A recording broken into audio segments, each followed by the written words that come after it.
Warriors classes. तो दोस्तों आज की इस वीडियो में हम लोग जानेंगे कि इंग्लिश क्या होता है, इंग्लिश को हम लोग कितने तरह से बांट करके हम लोग पढ़ सकते हैं। तो चलिए आज की क्लास शुरू करते हैं और देखते हैं कि कैसे हम लोग इंग्लिश को पढ़ेंगे। देखिए हम लोग इंग्लिश को 3 पार्ट्स में डिवाइड करके पढ़ेंगे।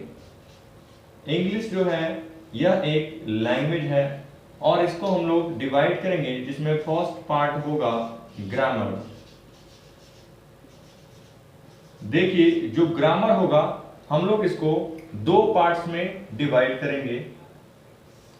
जो पहला पार्ट होगा इसमें हम लोग पढ़ेंगे पार्ट्स ऑफ स्पीच,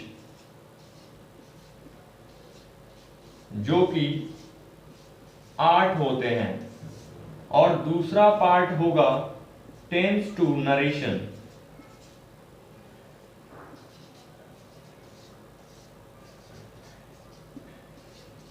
इसमें हम लोग टेंस, वॉइस, नरेशन इन सभी को पढ़ेंगे।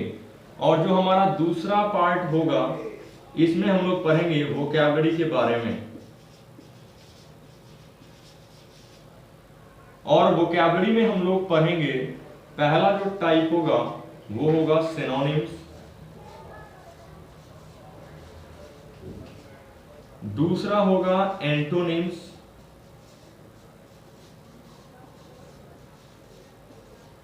तीसरा होगा one word substitution,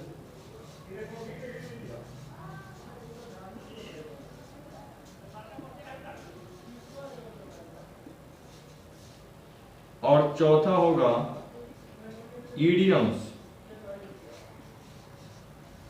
and phrases.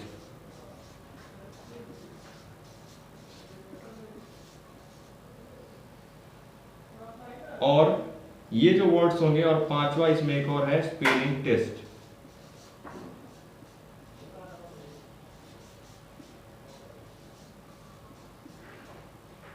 तो वोकैबुलरी में हम लोग इन सभी पार्ट्स को कवर करेंगे। और तीसरा जो पार्ट है वो होगा कॉम्प्रिहेंशन का।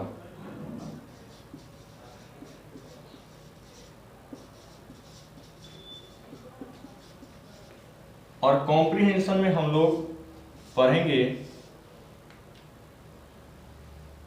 रीडिंग पैसेज,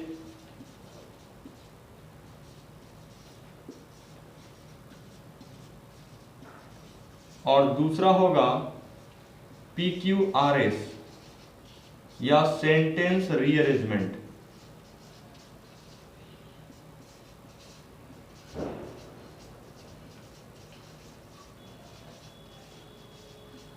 ओके, तो इस क्लास में हम लोग इन सभी टॉपिक को कवर करेंगे। देखिए पहला है ग्रामर।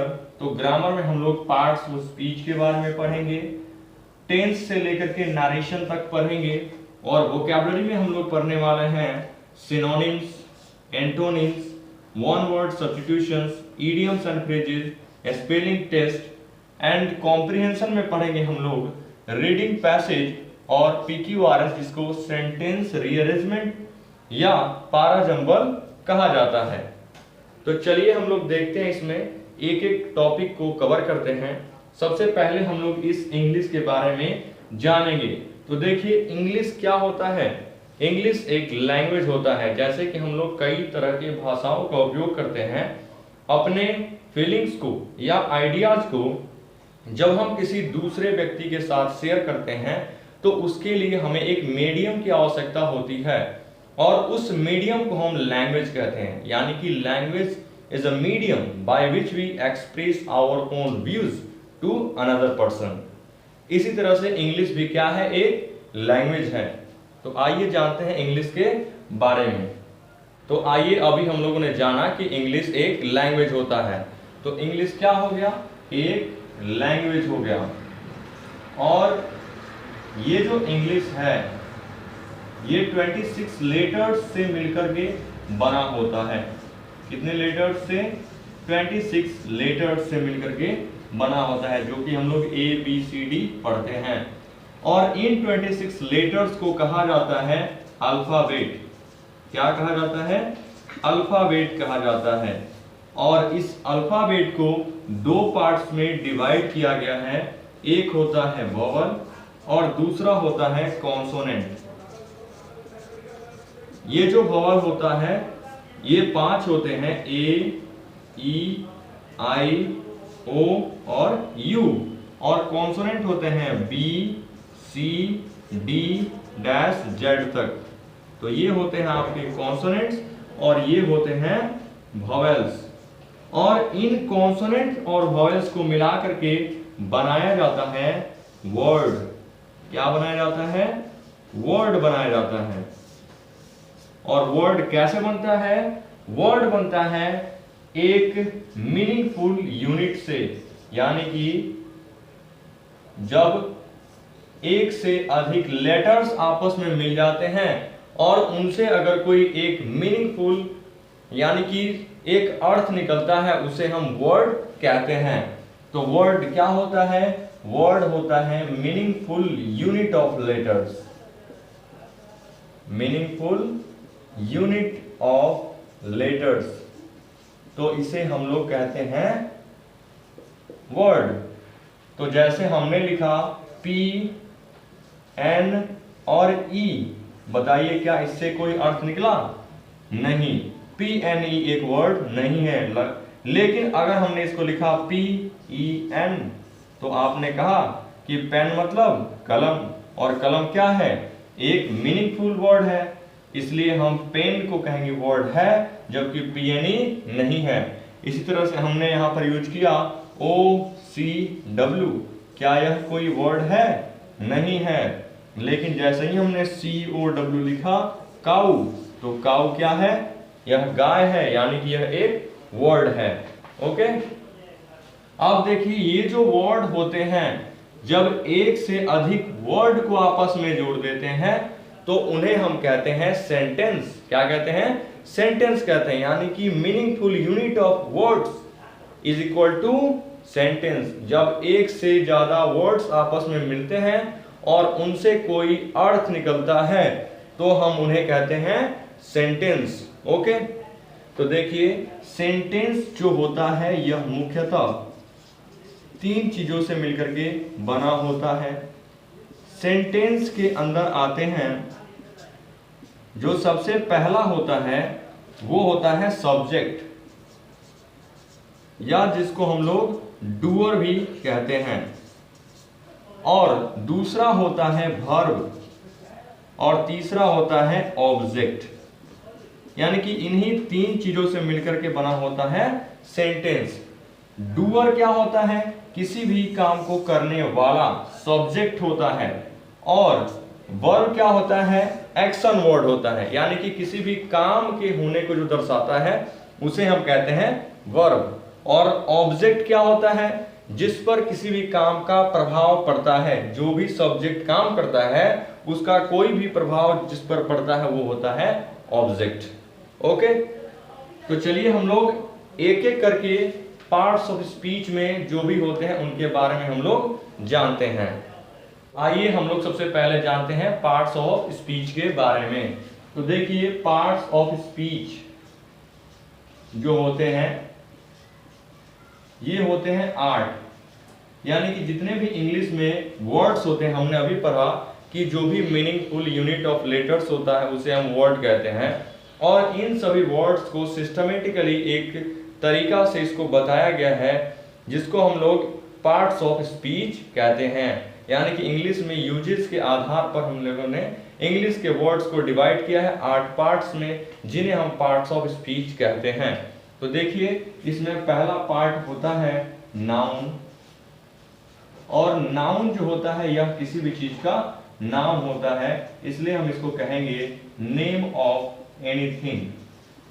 किसी भी पर्सन का हो सकता है, या एनिमल का हो सकता है, या प्लेस का हो सकता है। दूसरा होता है प्रोनाउन। तो देखिए जो प्रोनाउन होता है यह एक ऐसा वर्ड होता है जो कि नाउन को रिप्लेस करता है, तो इसे हम कहेंगे रिप्लेस ए नाउन। यानी कि प्रोनाउन का काम क्या होता है? नाउन को रिप्लेस करना। तीसरा होता है एडजेक्टिव। अब देखिए यह जो एडजेक्टिव होता है ये नाउन और प्रोनाउन को क्वालिफाई करता है, तो इसे हम कहेंगे क्वालिफाइज ए नाउन और ए प्रोनाउन। और चौथा होता है एडवर्ब। एडवर्ब क्या करता है? चौथा वर्ब से स्टार्ट करते हैं। एडजेक्टिव के बाद यहां पर आता है वर्ब। वर्ब क्या होता है? यह एक एक्शन वर्ड होता है। एक्शन वर्ड का अर्थ है जो किसी भी काम के होने को दर्शाता है। और पांचवा है एडवर्ब। एडवर्ब क्या करता है? यह क्वालिफाई करता है किसी भी वर्ब को या एडजेक्टिव को या अनदर एडवर्ब को। और जो छठा है वो होता है प्रेपोजिशन। देखिए जो प्रेपोजिशन होता है यह एक रिलेटिंग वर्ड होता है, यानी कि दो वर्ड्स के बीच में रिलेशन को बताता है। और जो सातवां है वो है कंजंक्शन।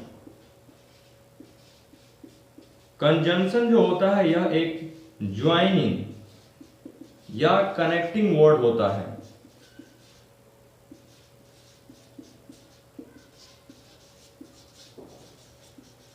यानी कि दो वर्ड्स को ज्वाइन करने का काम करता है या कनेक्ट करने का काम करता है। और आठवां होता है इंटरजेक्शन।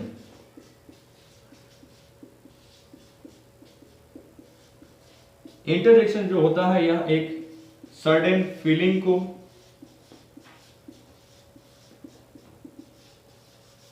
और एक्सप्रेशन को दर्शाता है।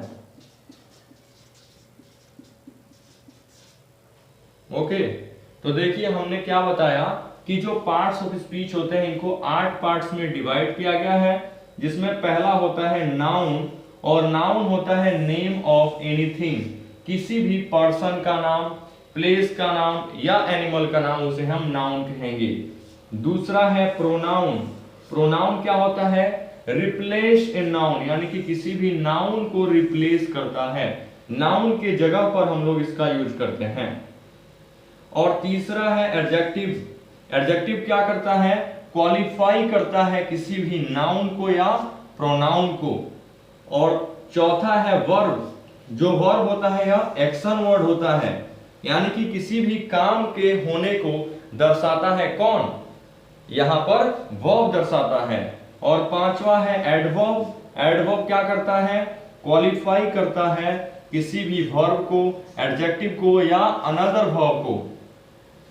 छठा जो है प्रेपोजिशन, यह रिलेटिंग वर्ड होता है, रिलेशन को बताता है दो वर्ड्स के बीच में। रिलेशन का अर्थ है कि जो किसी भी डायरेक्शन को या किसी भी पोजीशन को बताता है तो उसे हम कहते हैं प्रेपोजिशन।